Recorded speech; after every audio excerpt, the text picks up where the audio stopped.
تیسری بات کو جو تھوڑا بہت ریلیف ملا ہے، کیا حکومت اپنے آپ کو اپنی ساری صلاحیتیں سامنے لا کے کچھ ایسا کرے گی 2 سالوں میں کہ یہ جو سیاسی طور پہ جو ایک tough time P D M نے دیا تھا وہ اس سے باہر نکلے؟ ایک یہ اہم سوال ہے. صحیح. مظہر عباس صاحب میں آپ کی طرف آؤں گی. معاملات اب جس نہج پر پہنچ چکے ہیں، جس طرح کے بیانات پیپلز پارٹی اور پی ایم ایل این کی جانب سے ایک دوسرے پر لگائے جا رہے ہیں، آپ کو بھی لگتا ہے کہ معاملات پوائنٹ آف نو ریٹرن کی طرف جا رہے ہیں یا آ چکے ہیں؟ جی بہت بہت شکریہ. دیکھیے پہلی چیز تو یہ کہ آپ نے اتنے سارے ایشوز گنوائے لیکن کرونا کا ذکر نہیں کیا.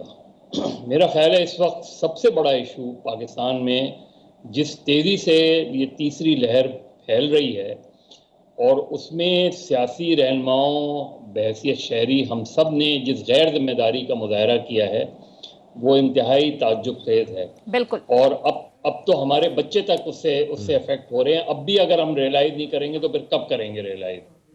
ابھی آپ دیکھیں پرائم منسٹر پازیٹیو ہوئے، ابھی خبر آئی ہے پریزیڈنٹ پازیٹیو ہو گئے، ابھی خبر آئی ہے پرویز خٹک صاحب کا ٹیسٹ پازیٹیو ہو گیا.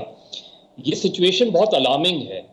میرا خیال ہے اس وقت پولیٹیکل لیڈرشپ کو یہ چھوڑیں کہ کون کس کے خلاف ووٹ آف نو کانفیڈنس کس کے. اس وقت اگر آپ نے نیشنل یونٹی شو کرنی ہے تو اس کے خلاف لڑائی لڑیں، کیونکہ جن لوگوں کو آپ باہر نکال رہے ہیں وہی لوگ بیمار ہو رہے ہیں، انہی لوگوں کی صورتحال زیادہ سے زیادہ خراب ہو رہی ہے اور آپ خود اس سے متاثر ہو رہے ہیں، کیونکہ یہ وہ بیماری ہے جو کسی کو بھی متاثر کر سکتی ہے. اب جہاں تک آپ کا مین کوسچن ہے، دیکھیے پرابلم کہاں آ رہی ہے. پرابلم یہ کہ یہ دراڑ جو شروع میں پڑی تھی اب یہ شگاف ہو گیا ہے اور یہ شگاف جو ہے یہ بڑھتا جا رہا ہے. اگر لیول آف ڈسٹرسٹ آ جائے کولیشن پارٹنرز میں، چاہے وہ رولنگ کولیشن پارٹنرز ہوں یا اپوزیشن کے ہوں، تو وہ بڑی مشکل سے جاتا ہے، کیونکہ آپ کے اوپر میں آپ کو شک کی نگاہ سے دیکھنا شروع کرتا ہوں. آپ میٹنگ میں بیٹھے ہوتے ہیں، مجھے اندازہ ہوتا ہے کہ آپ جو ہے وہ پتہ نہیں آپ جو بات کہہ رہے ہیں وہ آپ کہاں سے لائن لے کر آئے ہیں. یہ پولیٹیکل مائنڈ سیٹ کی میں بات کر رہا ہوں آپ کو. اس دن چک شہزاد میں موجود تھا جس دن چک شہزاد میں یہ ہوئی اور جہاں مین ڈفرنس سامنے آیا. اب اس میں آپ دیکھیں کہ اس پوری اس میں جو سیکنڈ جنریشن ہے اس دونوں پارٹیوں کی، وہ ہاسٹیج بنی ہوئی ہے پرانی جنریشن کے ہاتھوں. یعنی آصف علی زرداری اور نواز شریف یہ جو ہے یہ بنیادی فیصلے کر رہے ہیں. اب اس میں بلاول بھٹو کے پاس اس کے سوا کوئی چوائس نہیں ہے کہ جو زرداری صاحب کہہ رہے ہوں وہ اسی بات کو آگے بڑھائیں. مریم نواز صاحبہ کے پاس کوئی آپشن نہیں ہے سوائے اس کے کہ جو نواز شریف بات کر رہے ہیں اس کو آگے بڑھائیں. تو وہاں جو اس لیول کا جو ڈسٹرسٹ ہے وہ پرانا ہے. ایک اور کلیریفائی مظہر کر دیں اس میں، یہ جو مسٹرسٹ کی آپ نے بڑی امپورٹنٹ بات کی ہے، کیا اس حوالے سے بہت سارے لوگ بھلے زرداری صاحب سے اختلاف کریں ان کی سیاست ہے، لیکن وہ کہتے ہیں کہ اس مسئلے پہ بالکل حق بجانب میں، اور وہ سمجھتے ہیں کہ نواز شریف، مریم اور بلاول اپنے فضل الرحمان صاحب نے ان کو اعتماد میں نہیں لیا، خاص طور پہ پی ڈی ایم کی 16 تاریخ کی میٹنگ سے پہلے، اور آتے ہی انہوں نے کہہ دیا جی استعفے. وہ کہتے ہیں کہ مجھ سے بالا یہ جو کیا گیا، وہ کہتے ہیں بہت ہرٹ فیل کرتے ہیں زرداری صاحب. آپ کو لگتا ہے کہ یہ بڑی وجہ بنی ہے؟ بالکل ٹھیک کہہ رہے ہیں احتشام. یہ بالکل میرا خیال ہے کیونکہ آلریڈی اگر آپ کے درمیان ایک ڈسٹرسٹ اور اس میں یہ بات سامنے آ جائے تو اس میں پھر شکوک و شبہات جنم لیتے ہیں. جس طرح میاں صاحب یہاں سے گئے تھے، جس طرح پچھلے 1 سال سے میاں صاحب اور مریم نواز خاموش تھے، وہ سب اسی چیز کا حصہ ہے. لیکن یہاں جو کوسچن ہے، جو چیزیں خراب ہوئی ہیں وہ اس سے نہیں ہوئی ہیں. چیزیں خراب ہوئی ہیں جب P M L Peoples Party نے قومی اسمبلی میں جو ہے یوسف رضا گیلانی کو سینیٹر جب لڑایا تو اس وقت مسلم لیگ نون کی میجورٹی تھی، لیکن یعنی اپوزیشن بینچز میں، لیکن انہوں نے ووٹ دیا یوسف رضا گیلانی کو اور وہ سینیٹر بن گئے. چیئرمین سینٹ یوسف رضا گیلانی امیدوار. اس کے بعد لیڈر آف دی اپوزیشن یوسف رضا گیلانی کا ایتھیکلی اور مورلی پیپلز پارٹی کا یہ غلط فیصلہ ہے. پیپلز پارٹی سونر اور لیٹر اس چیز کو ریئلائز کرے گی کہ اس نے یہ غلط فیصلہ کیا ہے. ان کو leader of the opposition P M L N کو دینا چاہیے تھا.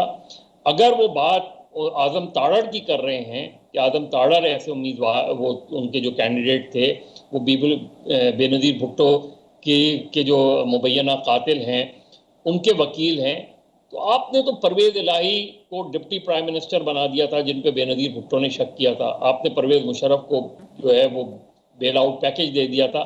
یہ میرا خیال ہے نہیں مسلم لیگ نون کا اگر آپ یہ کہتے کہ اعظم تارڑ کی جگہ کسی اور کو رکھتے شاید مسلم لیگ نون مان جاتی. اور اس وقت جو اگر یہ اختلافات ہیں بھی تو جس طریقے سے پبلک ڈیبیٹ ہو گئی ہے، مریم نواز کی ٹون خراب تھی، انہوں نے جس طرح کے ریمارکس دیے وہ میرا خیال ہے وہ کوئی دوسری لیڈر دے دیتے تو بات نہیں بنتی. پھر اس کا جواب آیا.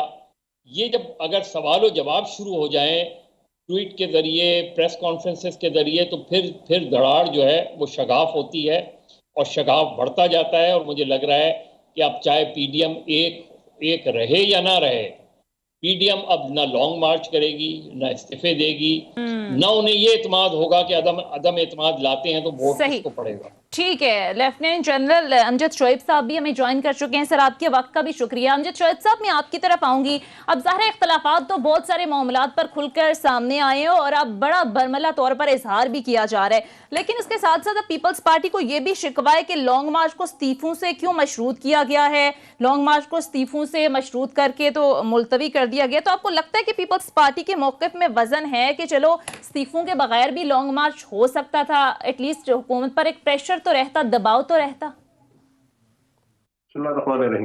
دیکھیں، شروع دن سے ہم یہ سن رہے تھے کہ استعفے جو ہے وہ ہماری آخری آپشن ہوگی. پھر یہ اچانک اس کو لنک کر دیا لانگ مارچ سے، تو اس حد تک غالباً پیپلز پارٹی ٹھیک کہہ رہی ہے. لیکن یہ کئی چیزیں ہوئی ہیں. دیکھیں، مریم کو انہوں نے، مریم کہہ لیجیے یہ اپنی ایم ایل این ساری، یہ ایک فیلنگ کیری کر رہے ہیں کہ ان کو بیوقوف بنایا گیا ہے، دبا کے استعمال کیا گیا ہے. ان کو گڑی خدا بخش پہنچا دیا، نعرے لگوائے، بلاول چھوٹا بھائی ہے، بے نظیر میری لیڈر ہے، یہ ہے وہ ہے، بھٹو زندہ، سارے نعرے شارے. اور پھر یوں لگتا تھا کہ ان کو انہوں نے پیپلز پارٹی کا حصہ بنا لیا ہے. اب جب اتنی قربت آپ کے ساتھ ہو جائے اور پھر آپ ایک دوسرے کو کانفیڈنس بھی نہ لیں تو اس سے نیچرلی آپ کے اندر ایک بڑی فیلنگ آتی ہے اور سوچتے ہیں کہ جناب ہم نے تو یہاں تک کہ جا کے سارے پرانے دشمنیاں چھوڑ کے اور گڑی خدا بخش پہنچ گئے، ان کے سارے معاملات میں شریک ہو گئے. تو یہ ایک فیلنگ ہے. لیکن وہ اصولی طور پہ بعض چیزوں کا ان کے پاس جواب موجود ہے. ایک تو یہی، وہ یہ کہتے ہیں کہ استعفے جو ہے وہ انہوں نے اچانک یہ کے ساتھ کھڑا کر دیا جبکہ استعفے آخری آپشن رکھی ہوئی تھی. پھر دوسری بات یہ بھی ہے کہ جو سینٹ کا قصہ ہوا اس میں ان کے خیال کے مطابق پی ایم ایل این کو اپنا حصہ مل چکا ہوا ہے اور لیڈر آف اپوزیشن کا نیشنل اسمبلی میں وہاں ان کی اکثریت تھی. اب کیونکہ ان کی اکثریت آ گئی سینٹ میں، اپوزیشن میں، تو یہ سمجھتے ہیں کہ جی ہمیں ملنا چاہیے. لیکن یہ کہ یہ ساری چیزیں، اس کا طریقہ کار غلط تھا، کرنا تھا تو ان کو کانفیڈنس میں دے کے ایک دوسرے کو کرتے.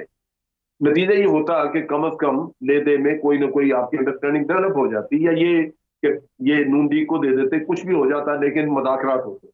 یہ پیپلز پارٹی نے سب کچھ کیا بالا بالا. اس سے ایک فیلنگ ہوئی ہے کہ ان کو استعمال کیا گیا ہے، سب کچھ کرا لیا. اور یہ پی ایم ایل این جو ہے یہ آنکھیں بند کر کے اپنی ایک پی ٹی آئی کی دشمنی میں یہ بالکل آنکھیں بند کر کے اس ٹریک میں لگاتار چلتی گئی ہیں.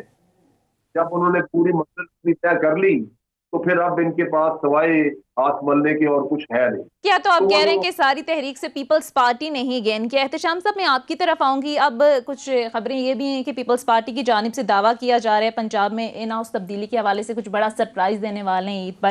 لیکن دوسری طرف ہم دیکھ رہے ہیں کہ مسلم لیگ نون کہتی ہے ہمیں تو پنجاب میں کوئی دلچسپی نہیں ہے، ان کے ٹارگٹ بڑے ہیں. یہ بھی تضاد بڑا کھل کر سامنے آیا ہے. دیکھیں، پہلی جو جنرل صاحب بات کریں ایک چھوٹا سا کومنٹ ان پہ، اور پھر جو مظہر بات کر رہے تھے. دیکھیں، یہ ڈسٹرسٹ والا معاملہ جو ہے نا، ایک طرف پیپلز پارٹی کہتی ہے ہمارے ساتھ زیادتی کی گئی، دوسری طرف نون والے کہتے ہیں کہ جی ہمیں استعمال کیا گیا اور یہ سب کچھ حاصل کر لیا. مگر معذرت کے ساتھ میں قطعی طور پہ نہیں سمجھتا کہ کسی سٹیج پہ پیپلز پارٹی جا کے سمجھے گی کہ ان سے غلطی ہوئی ہے. دیکھیں، یہ سیاست ہے، بڑی بہرحم سیاست ہے. اور آپ نے دیکھ لیں جب بھی جس کا داؤ لگتا ہے، اب ایک بات میں تو بڑا وزن ہے جب لوگ کہتے ہیں کہ جی نواز شریف صاحب کیسے باہر چلے گئے. آپ کو بھی پتہ ہے، مجھے بھی پتہ ہے کہ کچھ ہوا تھا. اور یہ مریم صاحبہ چلی جاتی جو آپ نے دیکھا 1.25 مہینے خاموش رہی تھی، بات ختم ہو جانی تھی. کتنی زیادہ یہ لڑائی پٹ اپ کر سکتے ہیں آپ کو بھی پتہ ہے، مجھے بھی پتہ ہے. دیکھیں، اب یہ جو آپ سوال کر رہے ہیں اس پہ اب پیپلز پارٹی نے، پی ایم ایل این نے کہنا شروع کر دیا کہ جی ہمیں تو فائدہ کوئی نہیں ہے. اب جو نئی وائبز ملی ہیں وہ کہا جا رہا ہے، نواز شریف صاحب کہتے ہیں کہ جی جو بات ان تک پہنچائی گئی کہ جی بڑی آسانی کے ساتھ پی ایم ایل این مل کے تو آسانی کے ساتھ بزدار کو اٹھا سکتے ہیں نو کانفیڈنس کر کے. وہ پھر کہتے ہیں اگلا اس کا کون، جس کو فائدہ بینیفیشری کون ہوگا، وہ کہتے ہیں جی وہ تو ہو جائیں گے